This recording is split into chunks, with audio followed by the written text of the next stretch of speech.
అభ్యర్థిస్తున్నాను అధ్యక్ష. శ్రీమతి పరిటాల సునీత గారు. నమస్కారం అధ్యక్ష. అధ్యక్ష, అనంతపురం జిల్లాలో పిఏబిఆర్ కుడికాలువ ద్వారా రాప్తాడు, ధర్మవరం నియోజకవర్గాలకి ప్రతి సంవత్సరం కూడా నీరు విడుదల చేయడం జరుగుతుంది అధ్యక్ష. కానీ ఆ చెరువులకి కనీసం 30% నీళ్లు కూడా రావడం లేదు అధ్యక్ష. నీళ్ళ కోసం ఆశగా రైతన్నలందరూ కూడా ఎదురు చూసే పరిస్థితులు కూడా ఉన్నాయి అధ్యక్ష.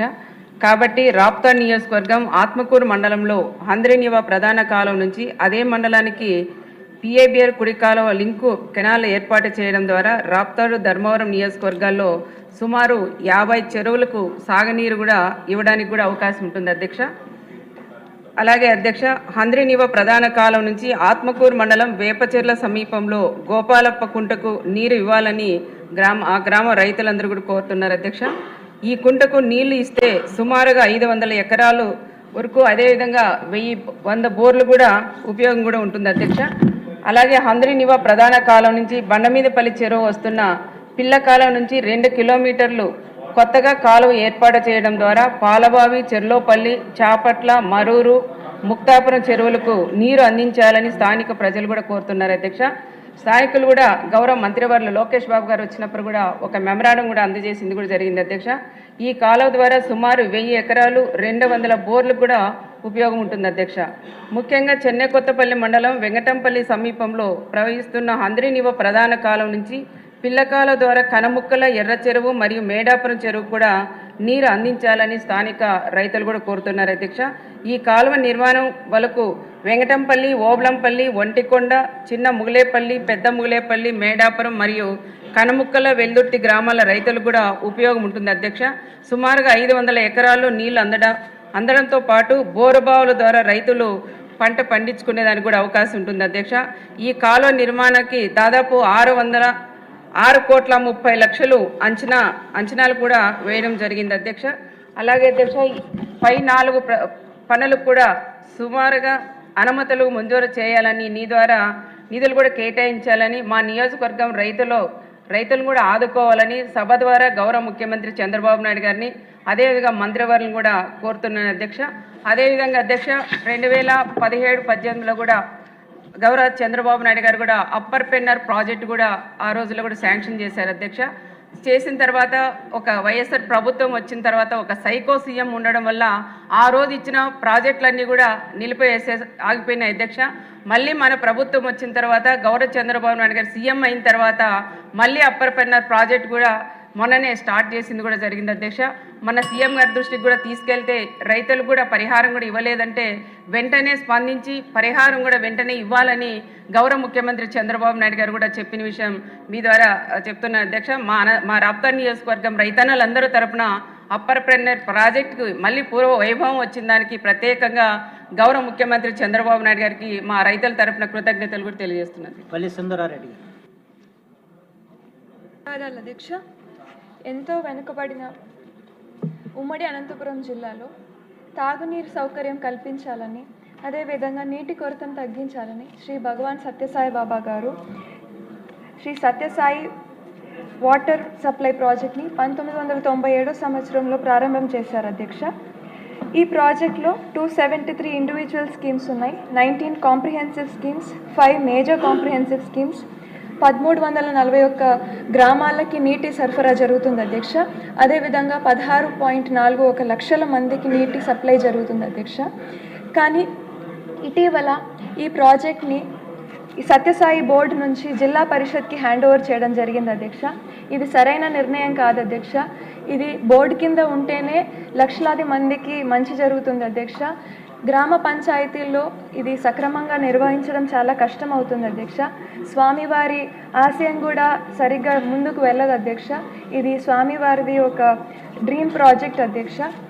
కాబట్టి ప్రభుత్వం దీన్ని గుర్తించి తిరిగి బోర్డు కింద పెట్టి 556 మంది కార్మికులకి కూడా న్యాయం చేయాల్సిందిగా కోరుతున్నాను అధ్యక్ష. ధన్యవాదాలు.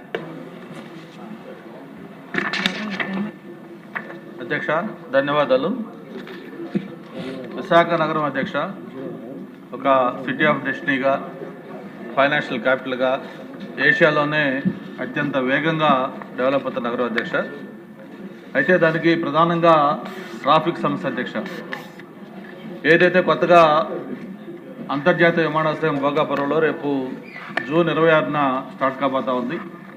వన్స్ అక్కడ ఎయిర్పోర్ట్ స్టార్ట్ అయిన తర్వాత నగరానికి పబ్లిక్ సంబంధించిన ట్రాఫిక్ అయితే ఒక సీరియస్ ఇష్యూ కాబోతుంది అధ్యక్ష.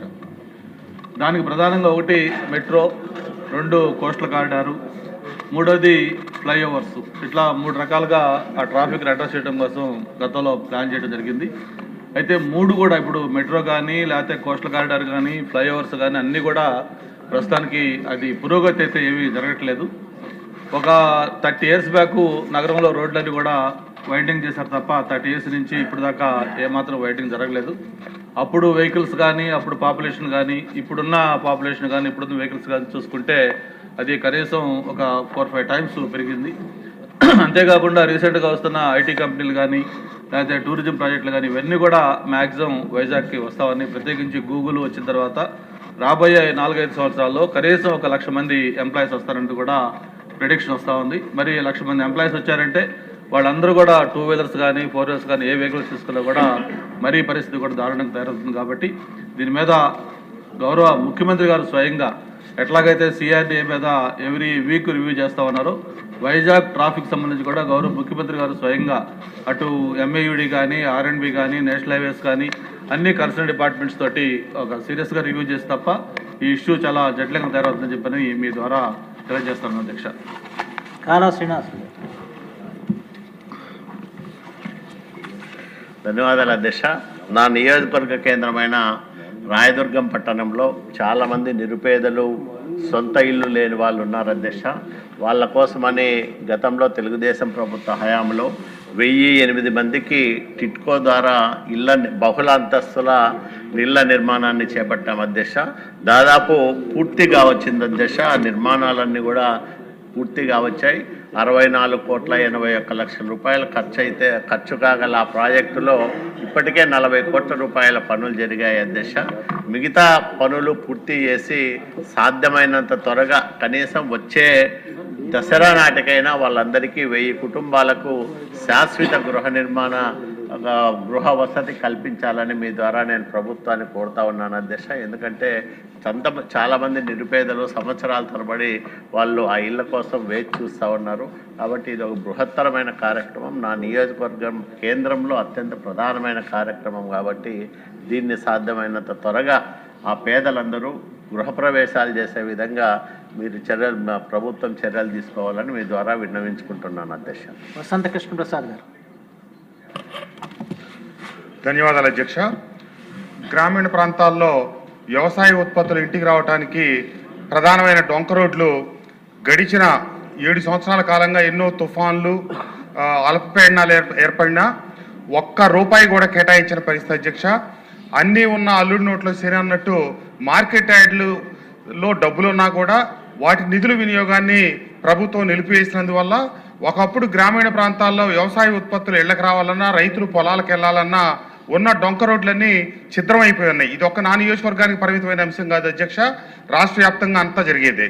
గతంలో ఈ డొంక రోడ్లు బాగు చేయడానికి మార్కెట్ యార్డుల నుంచి నిధులు విడుదల చేసుకొని ప్రజాప్రతినిధులు అందరూ, ఎందుకంటే డైరెక్టర్లు అందరూ ఒక స్థానిక ప్రజాప్రతినిధులు ఉంటారు కాబట్టి ప్రధానమైన అంశాలకి రోడ్లు బాగు చేయించేవాళ్ళు. అది ఆపినందువల్ల సిఎఫ్ఎంఎస్కి నేరుగా వెళ్తున్నాయి తప్పితే మా మార్కెట్ యార్డ్లో ఒక్కో దాంట్లో 4-5 కోట్ల డబ్బులు ఉన్నాయి, కానీ ఆ రోడ్లు అభివృద్ధి చేసుకోవడానికి ఏ రకమైనటువంటి అవకాశం లేదు. తప్పకుండా ప్రభుత్వం పరిశీలించి మార్కెట్ యార్డుల ద్వారా ఈ గ్రామీణ ప్రాంతంలో పొలాలకు వెళ్ళే డొంక రోడ్లు బాగు చేసుకోవడానికి అనుమతి ఇప్పించవలసిందిగా ప్రభుత్వాన్ని కోరుకుంటూ మీ ద్వారా ధన్యవాదాలు అధ్యక్ష. ఆదిమూలం గారు. అధ్యక్షుల వారికి ధన్యవాదాలు. అధ్యక్ష, ఈ పిడుగుబడి చనిపోయినట్టు వారి కుటుంబాలకి, గుంటల పడి చనిపోయిన కుటుంబాలకి, కరెంటు షాకులు పడిపోయిన కుటుంబాలకి, వడదెబ్బలో చనిపోయిన కుటుంబాలకి వీళ్ళకి సీఎం ఫండ్ రాదు అధ్యక్ష.